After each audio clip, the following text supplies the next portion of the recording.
کچھ مائیں بڑی وری ہوتی ہیں، وہ کہتی ہیں میرا بچہ جو ہے نا اب چونکہ گروئنگ ایج میں ہے تو اس کے دانت جو ہے نا وہ نکل نہیں رہے، یا وہ ڈفرینٹ قسم کے سیرپ اور اس طرح کی چیزیں لکھواتی ہیں. تو کیا ان کے دانت بہترین نکالنے کے لیے کوئی ایسی ڈائٹ کہ جو مائیں ان کو دیں اور بچوں کے دانت پراپر طریقے سے نکلیں؟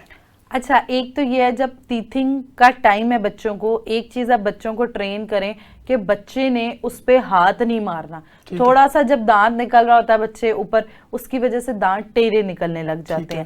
تو اس ٹائم میں دوسری چیز یہ ہے کیلشیم اور وائٹامن ڈی اور زنک، ان تینوں چیزوں کا استعمال اس ٹائم میں زیادہ.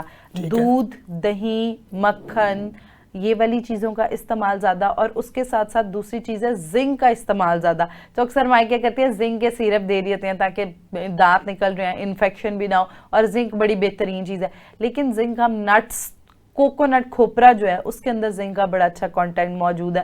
سفید تل کے اندر بہت اچھا کانٹینٹ موجود ہے. تو ہم لوگ بچے کو ایسے کر سکتے ہیں جیسے آپ کھجور ہے اس کو میش کر کے اندر 1 چمچ دیسی گھی کا ڈال کے سفید تل لگا کے بچوں کو آپ ایسے بال سے بنا دیں تاکہ بچہ اس کو as a healthy candy enjoy بھی کرے اور اس کے اس ٹائم میں اس کے لیے مددگار بھی ثابت ہو. ٹھیک ہو گیا.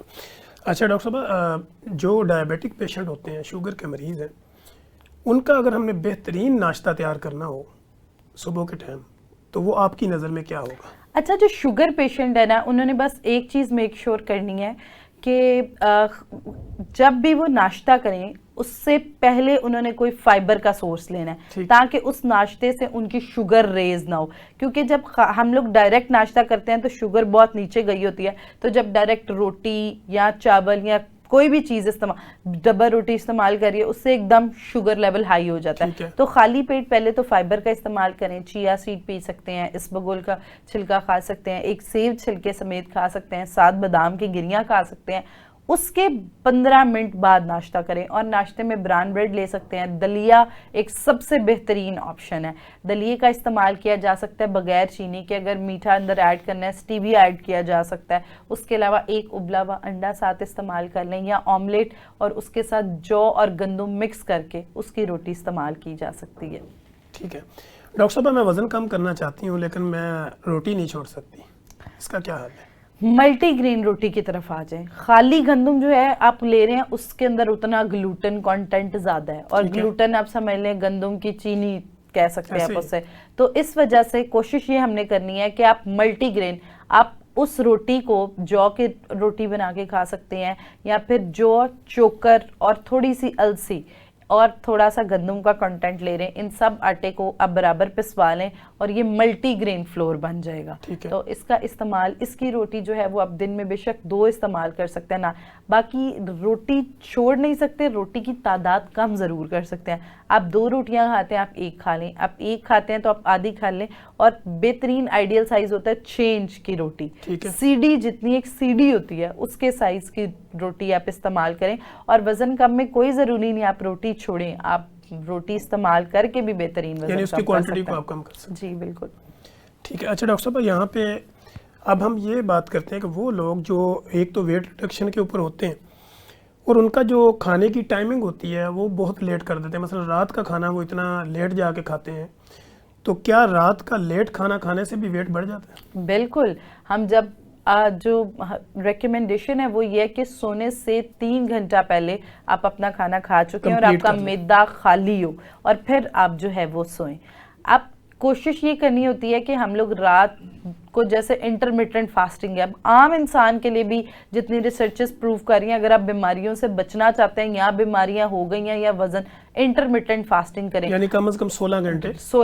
رات 8 سے صبح 8 تک آپ نے کچھ نہیں کھانا، اس ٹائم آپ کا روزہ 12 سے 16 گھنٹے. بالکل 12 سے 16. اگر وزن زیادہ ہے تو آپ 16 گھنٹے کی ونڈو کر سکتے ہیں، نہیں تو 12. اور عام انسان جو بہت زیادہ کام کرتے ہیں، آئی ٹی پرسن بڑا کمپلین کرتے ہیں ہم رات جاگتے ہیں، تو وہ 8 گھنٹے تو کر سکتے ہیں. ایٹ لیسٹ 8 گھنٹے ضرور کریں. اور اس کے بعد جب آپ سونے لگیں اس سے پہلے آپ اچھی طرح برش کر کے، تاکہ وہ انزائمز اور ساری چیزیں آپ کے معدے میں بھی نہیں جائیں گی اور آپ کی صحت اوور آل بہتر رہے گی. ٹھیک ہے.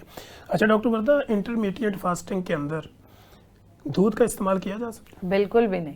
ٹھیک ہے. ہم صرف ان چیزوں کا استعمال کر سکتے ہیں اگر انٹرمیڈیٹ فاسٹنگ. ایک تو آپ سادہ پانی پئیں، لیکن اگر آپ کو بہت مجبوری ہے، لیس دین 5 کیلوریز جن چیزوں کے اندر موجود ہیں، جیسے کہ بلیک گرین ٹی ہے، سمپل گرین ٹی ہے, اس کے علاوہ جیسے کھیرا, سمپل پانی پیا جا سکتا ہے, ڈیٹاکس واٹر ہے, اس کا استعمال کیا جا سکتا ہے. یعنی اس میں نٹس وغیرہ بھی نہیں لے سکتے, نٹس, نمک سے بنی کوئی چیز بالکل بھی کچھ وہ نہیں اگر لیں گے استعمال. تو وہ فاسٹنگ کا کوئی وہ فائدہ فاسٹنگ کا کوئی فائدہ نہیں. آپ دیکھیں, آپ نے جو اپنے معدے اور اپنے آرگنز کو ریلیکس کرنے کی وہ ریلیکس تو نہ ہو, وہ تو ورکنگ جائے, یا آپ کے جو فیٹ سورسز اندر موجود ہیں وہ استعمال ہو as a source of energy, تو اس کے لیے ضروری ہے کہ ہم کچھ نہ کھائیں اس ٹائم پہ. اچھا ڈاکٹر صاحب, کچھ لوگوں کی یہ عادت ہے, وہ کہتے ہیں کہ ہم دودھ نہ پئیں تو ہمیں نیند نہیں آتی, تو دودھ کا نیند سے کیا لنک ہے؟ اچھا, یہ جو ساری چیزیں ہیں نا, یہ ہماری ہیبٹس ہیں, یہ ساری ہماری فوڈ ہیبٹس ہیں, اور وہ سائیکالوجیکلی ہمارے ساتھ ایورین کر لیتے ہیں. اس کو ہم کہتے ہیں کہ فروٹ ٹریڈنگ ہماری باڈی کے ساتھ جو ہو رہی ہوتی ہے. اچھا, اب ہوتا کیا ہے کہ اکثر لوگ کہتے ہیں میں چائے نہ, اب چائے سے کیفین سے ویسے کہتے ہیں آپ کی نیند اڑ جاتی ہے, لیکن کئی پیشنٹس آگے کہہ رہے ہوتے ہیں ہم رات کو چائے پیتے ہیں نیند آتی ہے, اسی طرح ہلدی والا دودھ پیتے ہیں تو نیند آتی ہے. دودھ وہ صرف ہماری عادت ہوتی ہے, ایسا بالکل بھی نہیں ہوتا. کہ اس کے لیے کوشش یہ یا پریکٹس آپ کو یہ کرنی چاہیے کہ آپ رات کو دودھ جلدی پی لیں. جیسے آپ 9 بجے پی لیں, آپ نے سونا 11 بجے, لیکن آپ 1 گھنٹہ پہلے چلے جائیں, اور اس کے بعد وہ دودھ بہت زیادہ فل آف فیٹ نہ ہو, سکم ملک ہو جس کے اندر بلائی کی تعداد بہت کم ہو, اور اگر یہ دوسرا دودھ ہے تو بھی اس کو آپ 3 ابالے دے کے اور اندر دال چینی اور سونف ڈال سکتے ہیں, جس سے تاکہ وہ آپ کا ویٹ جو ہے وہ نہ بڑھائے. ٹھیک ہو گیا جی. ناظرین, جیسے کہ آپ نے دیکھا کہ ڈاکٹر وردہ سکندر ہمارے ساتھ موجود ہیں اور بڑی خوبصورت گفتگو کر رہی ہیں. ہم نے کوشش کی ہے کہ ہم ہر اس سوال کو اٹھائیں جو آپ کے ذہنوں میں اٹھتے ہیں, اور آپ ہم لوگوں سے کرتے بھی ہیں, اور مزید بھی ہم چونکہ کوشش جاری رکھتے ہیں کہ جتنی بھی کرونک ڈیزیز ہوتی ہیں جس میں معدے کے مسائل ہوں, جگر کے مسائل ہوں, ہیپاٹائٹس ہو, یا اس کے علاوہ آپ کو شوگر ہے, بلڈ پریشر ہے, دل کے مریض ہیں, سی وی اے ہے, یا اس کے علاوہ آپ کو کوئی بھی کرونک ڈیزیز ہے, کینسر جیسی موذی امراض بھی ہیں, تو ہم کوشش کرتے ہیں کہ ڈائٹ کے حوالے سے کوئی ایسے ٹپس آپ کو دیے جائیں جو آپ کے لیے ہیلپ فل ہو سکیں. اچھا ڈاکٹر صاحب, یہاں پہ ہم یہ دیکھتے ہیں کہ ایک آدمی اپنے معدے کو طاقتور کیسے بنا سکتا ہے؟ اچھا, ایک جو ہماری سنت ہے, 3 چیزیں آپ اپنی زندگی میں اپلائی کرنا شروع کر دیں گے نا تو آپ کا معدہ آٹومیٹیکلی بہت بہتر ہو جائے گا. سب سے پہلے بھوک رکھ کے کھائیں. بھوک نہیں لگی آپ نے نہیں کھانا, بس کھانے کے وقت کھانا ہے. اس کے بعد اپنے معدے کا چوتھا حصہ خالی رکھیں, اور اس کے بعد آپ جب کھا لیتے ہیں اس کے کھانے کے فوراً بعد آپ نے پانی نہیں پینا. یہ 3 ہیبٹس اگر ہم شروع کر دیتے ہیں تو اس سے ہمارا معدہ بہت ہیلدی اور بہتر ہو سکتا ہے. اور دوسرا, آپ یہ بھی سمجھتی ہیں کہ جو انٹرمیڈیٹ فاسٹنگ کرتے ہیں اس سے بھی معدہ طاقتور ہوتا ہے؟ بالکل, اس سے بھی معدہ, کیونکہ اس کو ریلیکسیشن ملتی ہے. آپ دیکھیں جب بھی آپ معدے کو ریسٹ دیں گے تو آٹومیٹیکلی آپ کا معدہ بہتر ہوئے گا. اس سے بالکل نہیں ہوگا کہ معدے کی کمزوری ہو جائے, معدے کی کوئی کمزوری نہیں ہوتی. تو اس وجہ سے ہم نے اپنے سٹمک کو ریلیکس کرنا ہے تاکہ وہ باڈی کے اندر جتنے ایسڈ پروڈیوس کرنے ہیں ان کو نارمل تعداد میں کھانے کے ساتھ کرے تاکہ وہ کھانا بہتر ہضم ہو جب اس کو کھانا ملے.